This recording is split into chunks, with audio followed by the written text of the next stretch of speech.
Hey everyone, welcome back to the channel. Today, I'm going to be vulnerable with you. I've been preaching Stoicism on this channel for a while now, but let me tell you something, I don't always live it.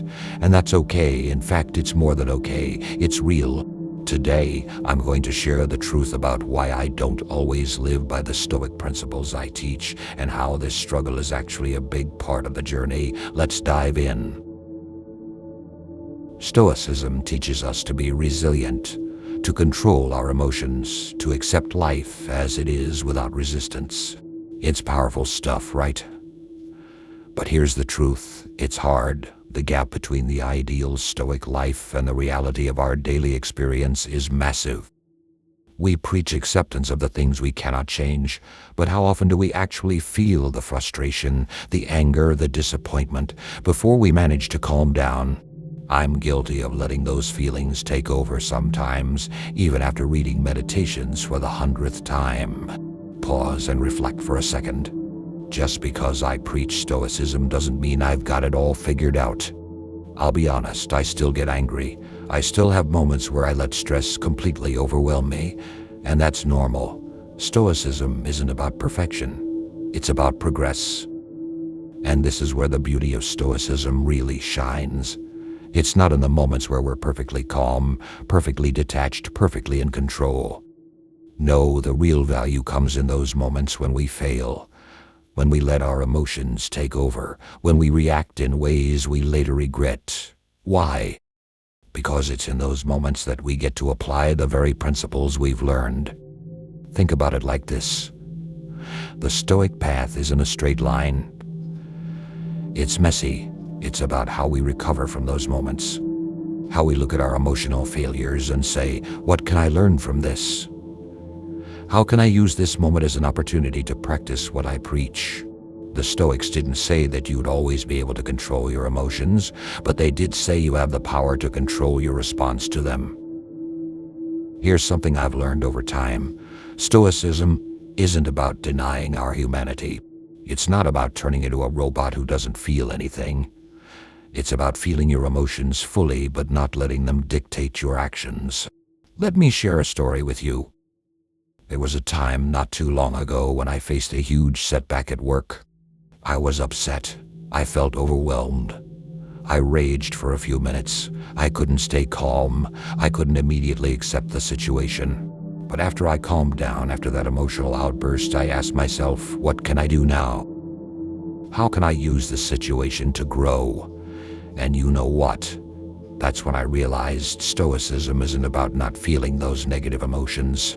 It's about letting those emotions pass and choosing the next best step. Here's something I've learned over time. Stoicism isn't about denying our humanity. It's not about turning into a robot who doesn't feel anything. It's about feeling your emotions fully, but not letting them dictate your actions. Let me share a story with you. There was a time not too long ago when I faced a huge setback at work. I was upset. I felt overwhelmed. I raged for a few minutes. I couldn't stay calm. I couldn't immediately accept the situation. But after I calmed down, after that emotional outburst, I asked myself, what can I do now? How can I use this situation to grow? And you know what? That's when I realized Stoicism isn't about not feeling those negative emotions. It's about letting those emotions pass and choosing the next best step. One of the biggest dangers when we preach Stoicism, or any philosophy for that matter, is the pressure to be perfect. If I were to sit here and tell you that I'm perfectly calm, completely in control of my emotions all the time, I'd be lying to you. And if I expected you to be perfect in your practice of Stoicism, I'd be setting you up for failure. Perfectionism is an enemy of progress. If you think Stoicism requires you to always stay calm, always be in control, you might just end up frustrated with yourself for not living up to the ideal. But remember, it's the effort, the consistent striving, and the willingness to learn from your missteps that counts. If I fail at living stoically, I don't see that as a reason to quit.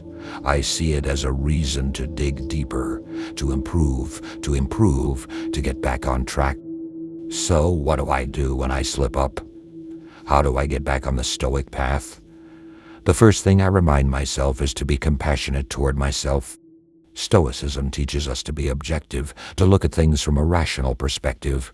But I think we sometimes forget to bring in a little bit of kindness when we look at ourselves. We're human. We're going to mess up. We're going to get things wrong. It's part of life. So, after I've had my emotional moment, I ask myself, what do I need right now? What does the Stoic in me need to hear? And usually it's a reminder to be kind, to accept where I am, and to keep moving forward. Stoicism isn't about beating yourself up for every mistake. It's about learning from each experience and applying those lessons to the next challenge. Look, if you're on the Stoic path, or any path of personal growth, you're going to have days where you don't live up to the ideal. And that's okay. The Stoics knew this. They weren't trying to create perfect robots. They were trying to create people who could face life's hardships with wisdom, who could learn from their struggles, and who could grow stronger through adversity. So, if you're finding yourself not living up to the principles you teach or believe in, don't give up.